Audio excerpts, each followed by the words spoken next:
Well, hey, everybody. We are getting so close to NFL draft time, right in the middle of March Madness coming to a conclusion. And then, of course, the baseball season and the NBA and the NHL seasons coming to a close. I'm wearing green, Rich. It's Masters Week. We also have Masters Week. It is time, though, for another edition of Overreaction Monday because we always have football in the brain. Chris Brockman and Rich Eisen here with you. Good to see you, Christopher. What's going on? What's going on? Nothing. What's going on with you, man? I'm excited. Life's good. My team's playing for the national championship on Monday night, and kicking butt, taking names. It's all good in the neighborhood. We'll see if we can get cut down nets, and then obviously get ready for the Raiders being first overall on the clock. It's time for another edition of Overreaction Monday. Hit it. Go for it. That was terrible. That was crap. That was garbage. This place sucks. Overreaction Monday. All right, Christopher, what do you got over there for me? I want to start with this, and I think this is hot, and I'm curious your thoughts, okay? Well, that's what this show's about. We're talking about... Is that something's hot? Yeah. And my thoughts are something to pique your curiosity. Absolutely. I appreciate that. Last week, Kirk Cousins signs with the Raiders. Yes. And we're talking about what that means for Fernando Mendoza and kind of the ripple effect that. Now, before that, the Browns had this rule proposal about draft picks and how many you could trade years out, right? Yes. And your take was save teams from themselves. That was part of it, yes. Yeah, so I want you to think about that theme as I read you this topic. Okay. The NFL should pass a rule that rookie quarterbacks cannot play in their first year in the league.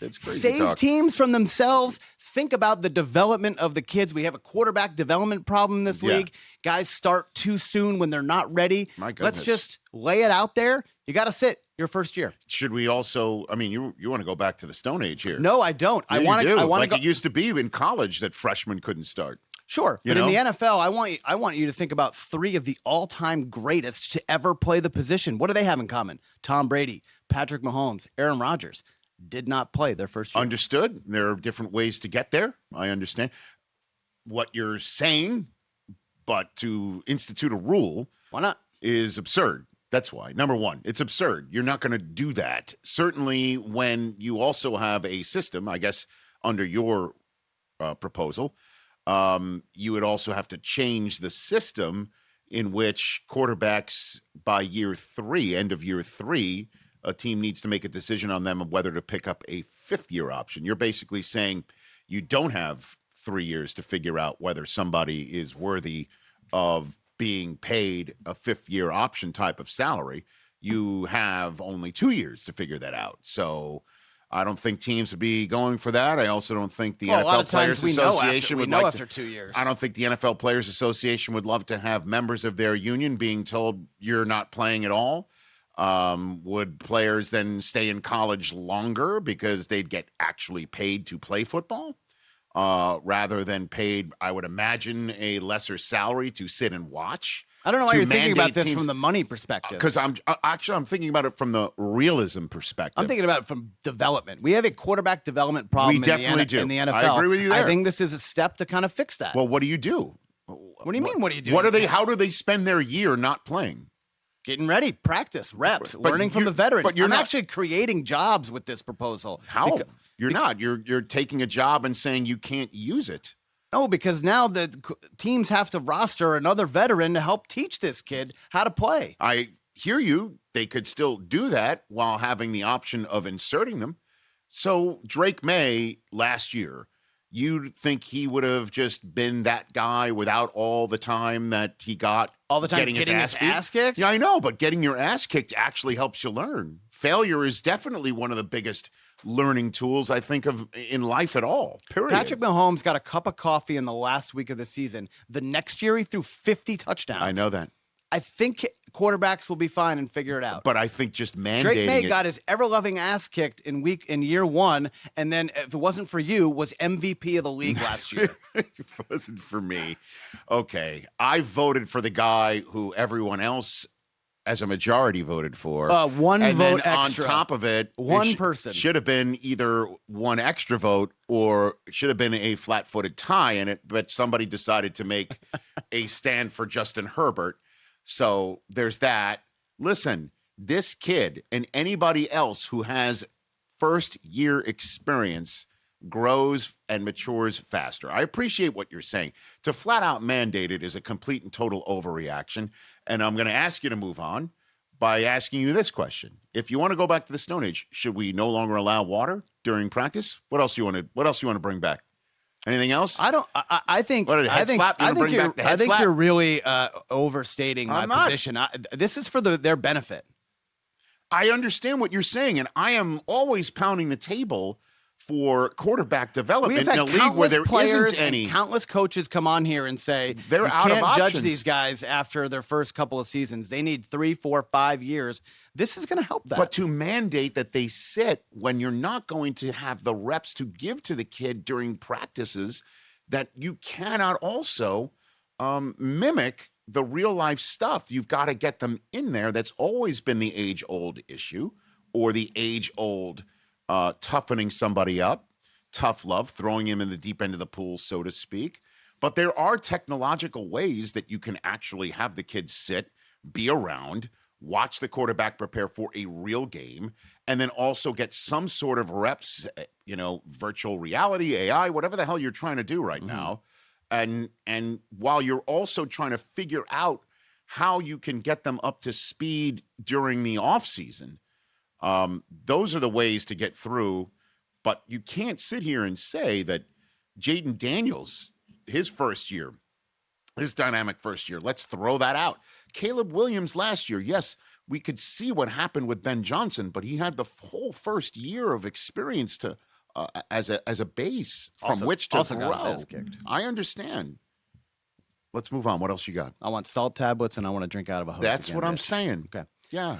All right, let's keep talking about these rookie quarterbacks. We know Fernando Mendoza is going number 1, probably not going to start in week 1. Ty Simpson, though, is, and he's going to start more games this year than Fernando Mendoza. Interesting. I don't think this is an overreaction right now. That's a good one, man. I can't wait to see where Ty Simpson winds up. Yeah. You're seeing every year, there's always a quarterback in the draft that coming out of college, leaving the school, going into the draft, entering the draft, hitting the combine, every year there's always one where it's like, yeah, I don't see it, as the collective evaluation. There are some who say, oh, I see it, but they're in the minority. And then time passes. Then we see the kid throw at the combine. Then we hear other stories a little bit louder about why he struggled in college, why it's not on film, and how those issues about why it's not on film were beyond his control, whether it was the coaching staff or his health. Right. All right. Then we hear that. Then we see the kid at the pro day. Then we hear more and more about how he's impressing in the visits, how he's impressed weeks prior at the combine beyond the cameras. And you hear it, and you hear it, and you hear it. And then the kid pops in the draft in the first round or the top or middle of the second and gets a massive amount of playing time in his first year by the end of the day. Jackson Dart and Shuck last year were those two guys, okay? No doubt. Giants popped up in the first round to take him. The Saints draft Shuck, even though he's in his mid-20s, right? They're going to throw him out there at some point. They eventually do. Both of them flash. Here we go.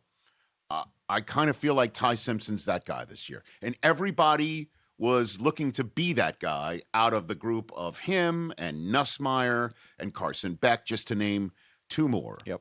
Right now, it's Ty Simpson. And, you know, on Monday's show, the flagship show, the Ringer draft expert that comes on always, Todd McShay, talking about how Simpson could be the next Brock Purdy, but with a bigger arm. And you hear Dan Orlovsky talking about he's better than Mendoza in many aspects and is the top quarterback with the biggest upside in the draft. Again, McShay's talking about he's the best player in the draft pre and post snap, neck up ability, which is kind of crazy because I kind of think Mendoza's that guy. Yeah, me too. But Mendoza's 6'5", Heisman Trophy winner, self-made guy, has a whole host of experience from Cal to Indiana And Simpson has a college resume in terms of experience that mimics Mitch Trubisky. So he's only played the 1 year. Put it all together, I still think this is not an overreaction by the end of the day. Now that I also see Kirk Cousins has been signed in Vegas. Sure. And just to give a quick synopsis on that, unless you have another. I have one about Kirk next. Okay, so I'll save my thoughts on that for your next overreaction subject matter. But for the moment, I'm buying this one. All right, let's talk about Kirk going to the Raiders, presumably to start week 1.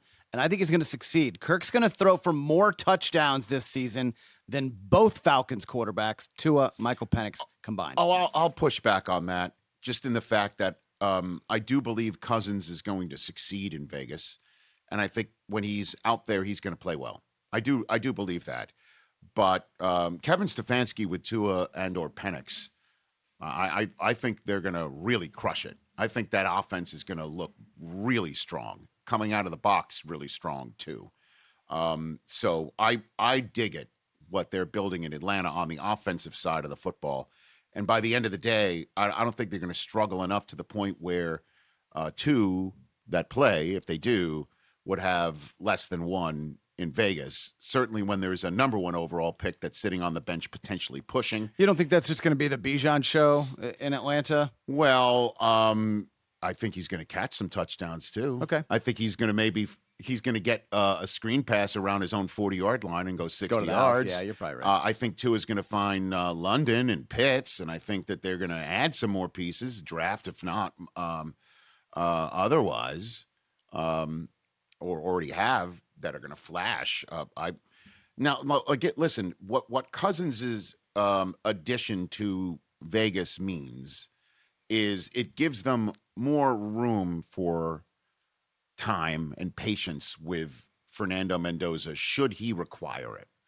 I don't know. He can show up and we could be hearing conversations out of OTAs and training camp that, wow, this kid is in fact the real deal, worthy of the first overall selection, and is a kid that's ready. He's ready. But we're not going to do it because we need to see how the line looks or the run game looks or whatever. And we're going to be patient because we do have Kirk Cousins and let's use him. Let's be patient, pump the brakes.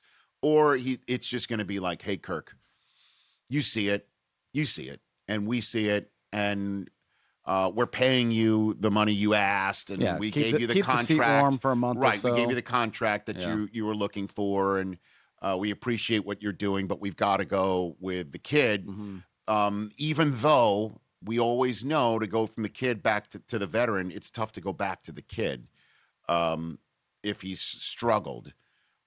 There are a few exceptions to that, the most recent one being Bryce Young. Mm-hmm.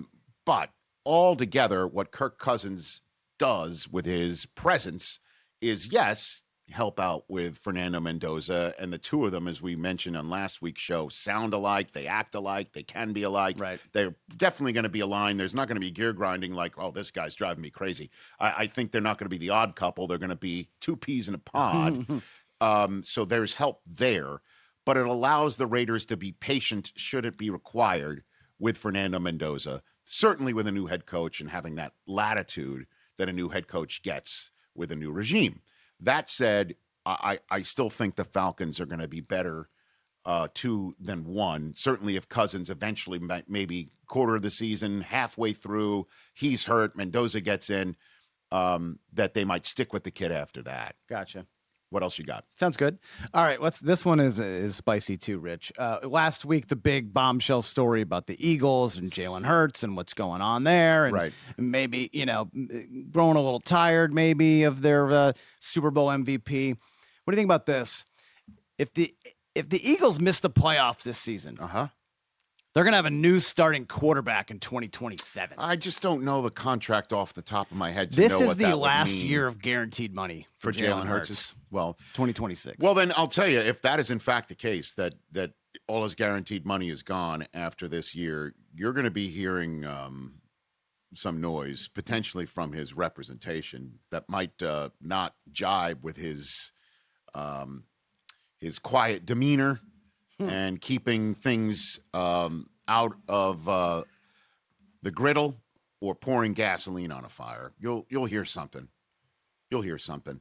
And if they miss the playoffs, that would be stunning.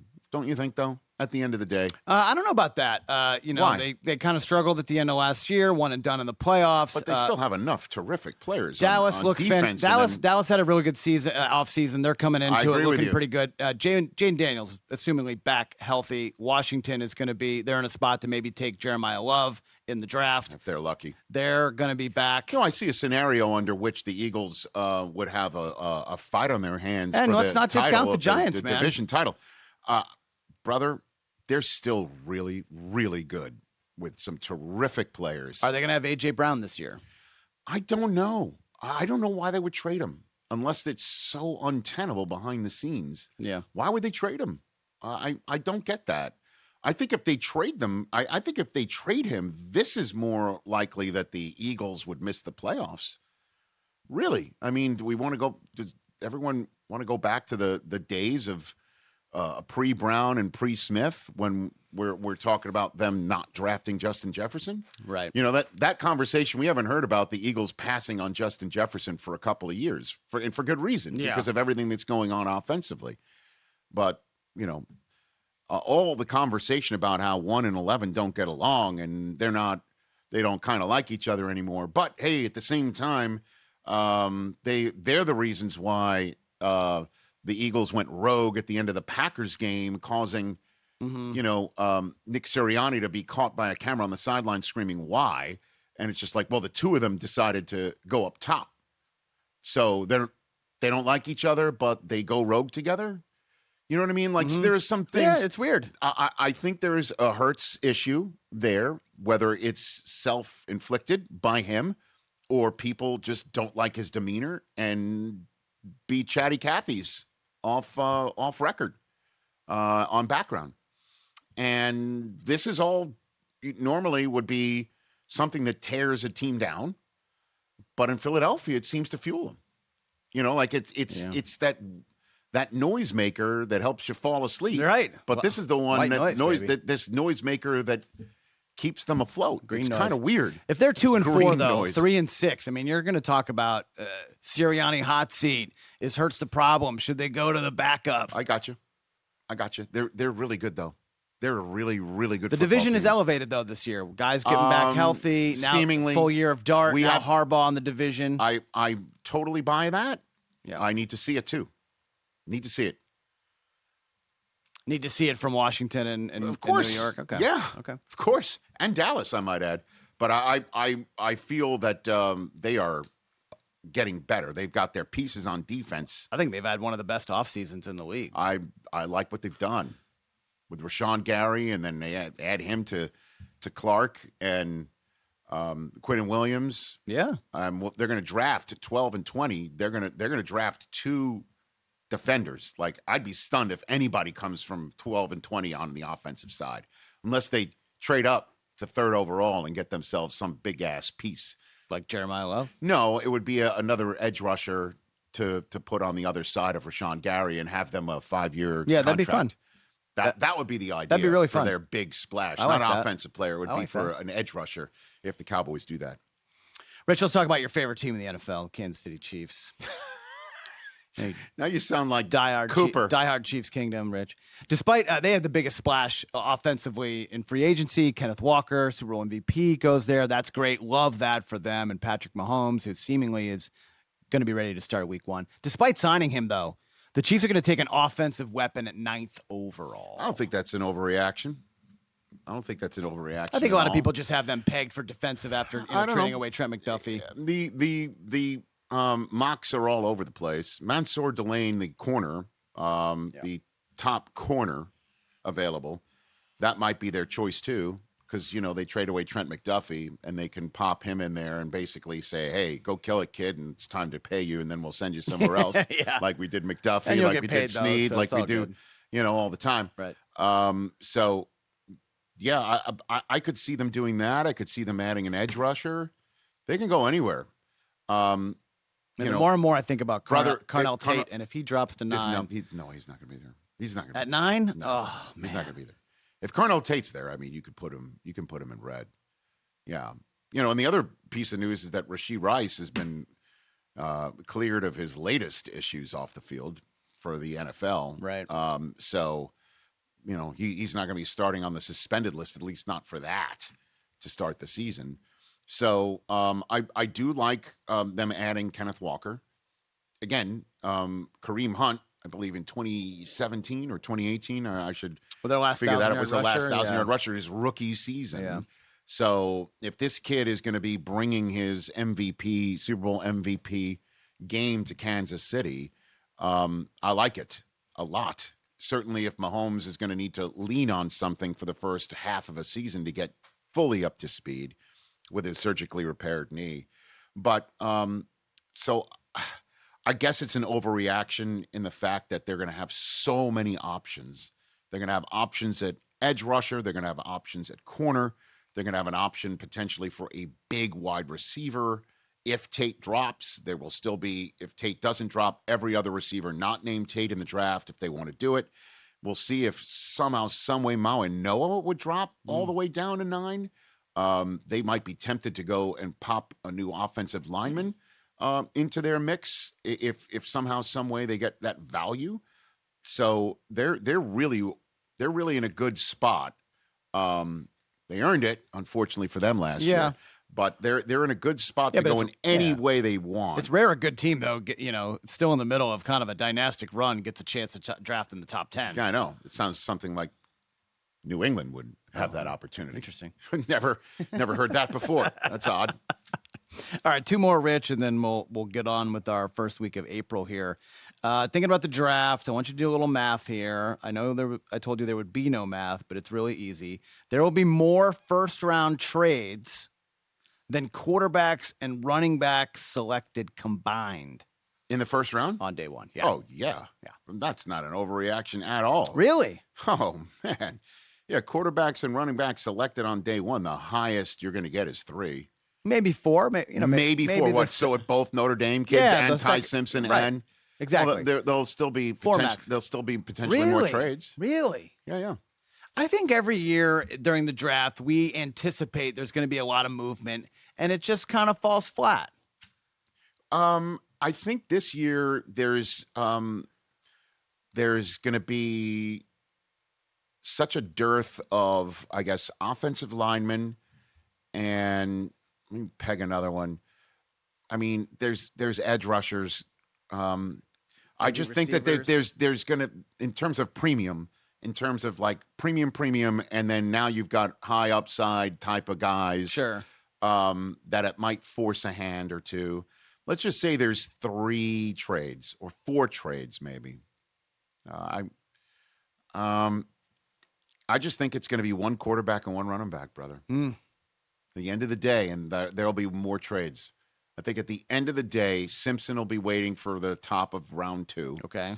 And so will Jadarian Price of the Fighting Irish, and those will be really good guys. I mean, I'll be honest. I know Ty Simpson's rooting for it to be a first rounder. Clearly, that's a dream, and plus you get that 5th year of option, and you've got also, if he's at the back end of the first round, the opportunity to join a better team. I understand all of that. But as the host of the draft, I wouldn't mind Ty Simpson sitting there with the Jets and the Cardinals starting in night 2 as a, hey, tune in and watch Cleveland, that. Maybe. That those 2 are right there. Mm-hmm. Would they take Simpson or would they not?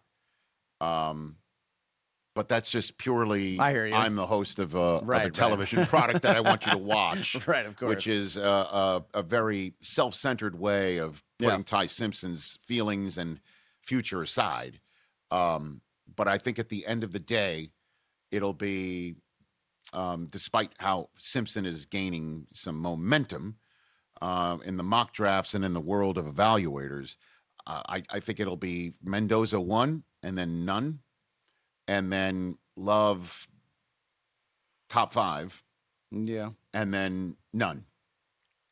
And then more trades. And then some more movement. Okay. That's where I'll go. Yeah, I just get so excited about the prospect of trades, and then it's just kind of like, that's all we got. I mean, because it's expensive to move around in the first round and certainly to move back in. Yeah. You know, I mean, everybody's putting their capital in next year's draft for the quarterback. Why would they spend any of that capital to come back in here for a non-quarterback? Unless you really love Ty Simpson more than anybody else that's coming out next year.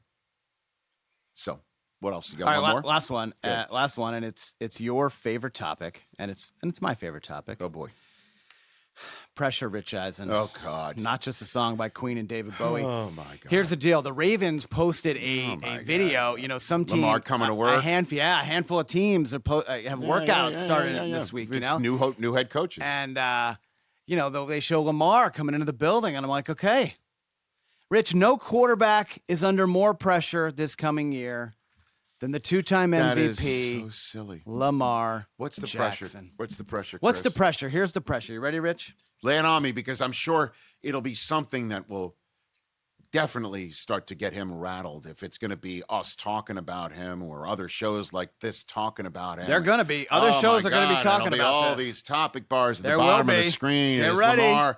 Is Lamar two-time MVP, should have been three-time MVP. Lamar Jackson no longer the same guy because he got hurt, and last year was terrible, and this year's not as good, and now he's no longer as good, and Allen is still just as making good. My argument and for Burrow's just as good. Drake Mays. No, I know it's Drake Mays now, and look, Jaden Daniels has come back. He's not even the best quarterback in the Mid-Atlantic anymore. I don't even have to say anything. My God, Matthew Stafford is coming back. He's pushing 40. Look how he looks. Oh, my gosh. Look at how Goff is now playing under his new offense, and Drew Petzing, and then Lamar is just look at how I put my feet up. Look at how Mahomes has come back, looking strong with Mahomes, and Bo Nix with his broken ankle. He's looking terrific, and the Broncos and the whoever's look at Herbert. Oh my God, he's so tall and handsome, and Madison Beery, and my gosh, all this stuff, and Lamar's just sitting there, who's the coolest customer in the history of coolest customers, and living in his own world in the way that he's like on Planet Lamar. All of a sudden going, wait a minute, is Brockman talking about me on Here's the Overreaction deal, Monday like this? Rich, wait, what did Stephen A. say about me on First Are you Take? a dude oh or my not? God, all those Are dudes you the waking guy up with Barstool or talking not? bad about me. Oh my God, I'm under such pressure. Who are you? Who Get are out you? of here. Who are you? Are you Steph Curry or are you James Harden? Who are you? Well, both are very, very rich and going to the Hall of Fame. So what? That's pressure? but guess what? We think about one guy much differently than we think about the other guy. But it's what you think. Here's the thing. We think. Here's the thing that no one's talking about. Cares about. Here's the thing. Do we know that? This is the thing that nobody's talking about. He got his coach fired last year. Mm-hmm. Okay. Oh gosh, you say he got his coach fired. He got his coach fired last year. Okay. His ability to not perform in the playoffs throughout his career got John Harbaugh fired, and now we think about Harbaugh's legacy a little bit different. He hit Zay Flowers with a perfect pass against the Kansas City Chiefs, and Flowers turns upfield and fumbles it. Is that Lamar's fault? We don't know that they're not going to lose that game. Oh, my goodness gracious. Let me tell you about pressure again. Are you the two-time MVP best player in the league, or are you just a guy that we're going to, like 20 years from now, going to be like, oh, yeah, Lamar won a couple of MVPs. Interesting. Now you're turning this into what's more likely. That is less likely than the alternative. And I think you deep down know it. Let me just say this. The pressure, once again, is always on somebody who may not have a job anymore, let alone maybe not in the league anymore. Why isn't this guy signed a new contract? Pressure. I don't know, because if he doesn't want to sign, maybe he needs to see what's going on in Baltimore. Maybe that's what he wants to do. Because I'll tell you what, if Malik Willis doesn't work out in Miami, do you know who's going down to Miami? You know who Miami would definitely take if Malik Willis isn't the guy? They're hoping Malik Willis is the next version of Lamar Jackson. That's what they're hoping down there in Miami right now for their $20 million and hoping to get him all sorts of weaponry around him through the draft. Listen, the pressure, again, is somebody who may not have a gig by the end of the day. Kirk Cousins in Vegas, that's pressure. Although for him, he knows he's got 15 more years of being a guaranteed paid quarterback. Rodgers comes back, that's your guy. Although he doesn't feel pressure, he's going to be a first ballot Hall of Famer. Pressure is you may not play anymore. Father Time is tapping you on the shoulder. Pressure is not living up to your expectations. Not living up to your expectations. But your expectations are within yourself, not what we say on television. or radio or TV in the radio. Or That's it. YouTube, I mean, Instagram. I don't think Lamar might, hear from his friends, this is what they're saying, or he may look down at his phone and get pissed. Then he shrugs it off and he goes and does Lamar things. I don't think he's going to suddenly, fall flat and he's going to be the reason why the Ravens suddenly aren't dynamic. I think the defense was the issue there more than anything else the last couple of years, where they're not consistent enough from weeks 1 to week 18 or beyond. And the new head coach is going to fix that. I think you can be assured of if any of his track record continues. So I push back on this, as you know, when you created this topic bar would be my reaction, but that's why you mentioned it, and I greatly appreciate it. You're welcome. That's it for Overreaction Monday, everybody. We're off and running here. Buddy. We had a great week of some great guests coming up over the next 2 weeks on our flagship show. The Roastmaster General Jeffrey Ross on the Monday flagship show. No Contest Wrestling is going to be white hot to the touch for WrestleMania build up. They're going to WrestleMania. O'Shea Jackson Jr. and also our friend TJ Jefferson. So for Chris, I'm Rich. That's it for Overreaction Monday. Peace out, everybody.